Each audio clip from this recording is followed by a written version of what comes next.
Hey everyone, and welcome back for another deep dive. Today Yeah. we're lacing up and stepping into a world where sneaker culture collides head-on with, blockchain technology. NFTs, digital ownership, the whole shebang. We're diving deep into what it all means for sneakerheads like you. Sounds like an interesting one. Oh, it definitely is. Our source material for this deep dive is this really cool research paper. It's called The Curious Case of Cryptokick by Mayukh Mukhopadhyay and Kaushik Ghosh. Catchy title, right? I've heard of it. Have you? Well then, this paper digs into some seriously wild stuff. But before we get too far into it, picture this. A shipping container, totally nondescript, labeled napkins. Customs officials pop it open, and what do they find? Thousands, and I mean thousands, of counterfeit Nikes. I mean, talk about a plot twist. It's like something straight out of a movie, but it happens all the time. And it really highlights how big this whole counterfeit problem is. It's insane, right? Like, how do you even begin to tackle that? Exactly. And that's what's so fascinating about the research paper. It actually put some numbers to it. Like back in 2016, counterfeiting was already a $509 billion global industry.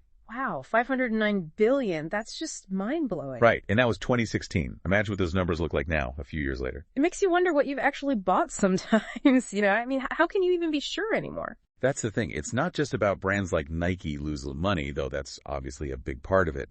But there's this whole other side to it. Counterfeit goods, they're often linked to organized crime. Oh, absolutely. And the impact it has on innovation is huge, too. Totally.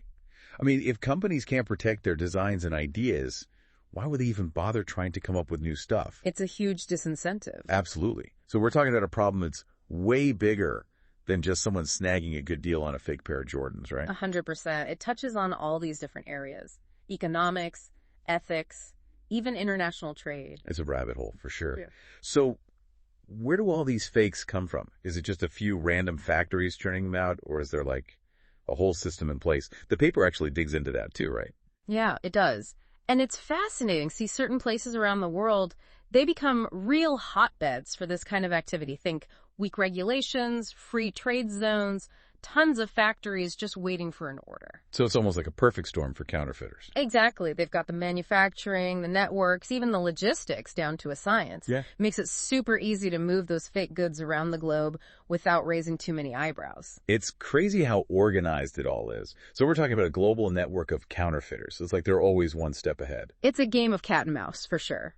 Which makes you wonder, how does a company like Nike even begin to fight back against something this massive? Well, that's where things get really interesting, because Nike, they're not just sitting back and taking it, they're turning to, the world of blockchain technology. Whoa, hold on. Blockchain? Like cryptocurrency stuff? I thought we were talking about sneakers. We are, but this is where it all connects. Nike's using something called NFTs as their secret weapon in this fight. Okay, now you're just messing with me. NFTs. Isn't that all like digital art and metaverse stuff? What do NFTs have to do with a pair of Air Jordans? Okay, fair enough. Let me break it down for you. Imagine this. You just snagged yourself a fresh pair of those super limited edition Jordans. The ones everyone's been going crazy for. Exactly. Now, along with that iconic shoebox, that smell of fresh rubber and hype, you get something else. A unique digital token that proves, without a shadow of a doubt, that your sneakers are the real deal. Wait, so it's like a digital authentication tag? Sort of, but way more powerful. Think about it. That paper tag on a new pair, it just proves they're brand new.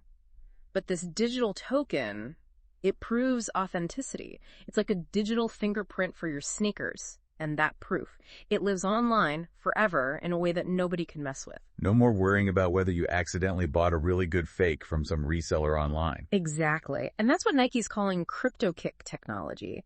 It's like they're creating a digital twin for each pair of sneakers, linking it directly to the physical shoe itself. Okay, I think I'm starting to get it. So it's kind of like, remember that whole Cryptokitties craze a few years back? How could I forget? People were spending thousands on those digital cats. And breeding them. Didn't they have that whole breeding thing going on?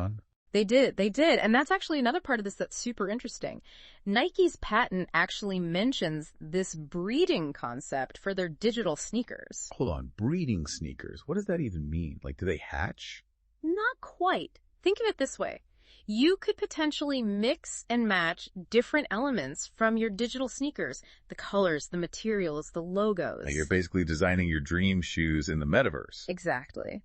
And then, using Nike's technology, you could potentially have that custom design, that one-of-a-kind creation made into a real physical pair. It's digital sneaker design coming to life. Now that is seriously cool. We're talking next level customization here. Absolutely. It takes that whole sneakerhead obsession with exclusivity and rarity into a whole other dimension. But this goes way beyond just authentication, doesn't it? It feels like there's a whole other level to this. You're absolutely right. This isn't just about stopping fakes. This is Nike stepping into a whole new era of brand engagement. Okay, so brand engagement. What does that even look like in this brave new world of NFTs and digital sneakers? Well, imagine for a second. What if owning a certain digital sneaker, it's like a VIP pass, right? It gets you into an exclusive online community. So like a secret sneakerhead society. Exactly. Or let's say it gives you, the owner, access to limited edition physical drops, the kind nobody else even knows about. That's the kind of connection Nike is going for here. Wow, that's wild. It's like those backdoor links, those secret forums. Only the real sneakerheads know about. Exactly. But instead of a hidden Instagram page, it's all happening in the metaverse. And here's another layer. Don't forget about the whole trading and reselling aspect. Right, because these digital assets, these NFTs, we can't forget that at their core, they can be bought, sold, traded, just like physical sneakers. Exactly. So now you've got sneakerheads. They're not just collecting and rocking their grails.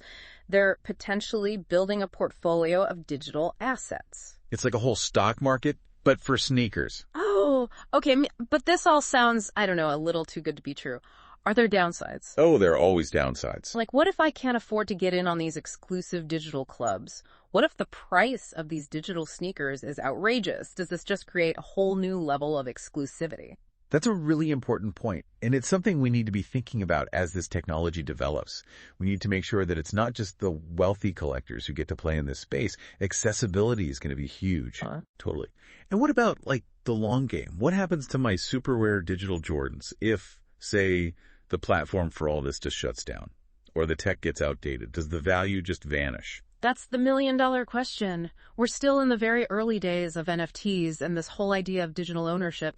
Figuring out the long-term value and stability of these assets, that's going to be an ongoing conversation for sure. It's kind of like the Wild West out there. Yeah. Speaking of uncharted territory, the paper also mentioned that Nike used this fast-track patent process called Track 1 to protect their tech.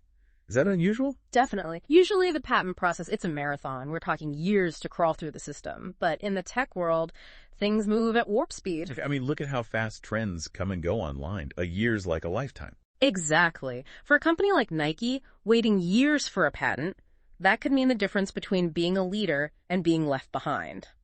It's really interesting how this whole thing is playing out. I mean, we've covered so much today.